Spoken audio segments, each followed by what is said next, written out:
waxaan idin leeyahay ku soo dhawaada mar labaad iyo mar saddexaad jaamacadda iyo kulliyadda waxaan aad iyo aad ugu faraxsanahay inaad fursad nuucan aad hesheen oo jaamacadda aad ku soo biireysaan. waxaan idin leeyahay bilow baraka leh, waxaan idin leeyahay sanad qurux badan, waxaan idin leeyahay sameeya aqoon aad u sareysa, asxaab cusub oo ka duwan kuwii secondary-ga aad iskala soo baxdeen. waxaan rajaynayaa inaad noqon doontaan dad ku dayasho mudan oo aad saameyn ku yeelan doontaan waxbarashada jaamacadda iyo tan dalka intaba.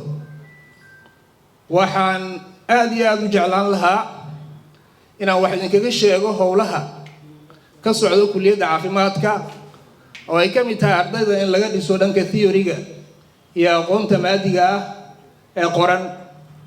sidoo kale ardayda in loo qabto seminaaro iyo xaflado waaweyn oo la xiriira caafimaadka iyo munaasabada noocaas oo kale ah. sidoo kale waxaa jiro laabab lagu barta anatomiga iyo skillska caafimaadka la xiriira.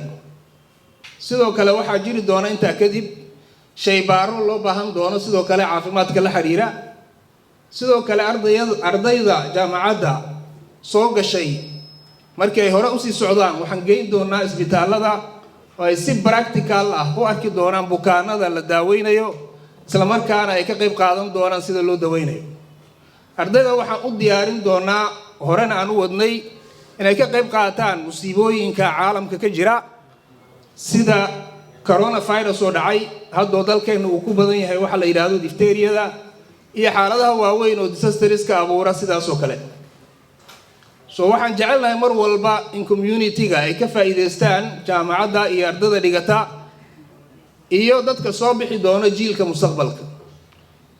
waxaan jecelahay inaan idhaahdo mar labaad iyo mar saddexaadba soo dhawaada, ku soo dhawaada jaamacadda, ku soo dhawaada kulliyadda.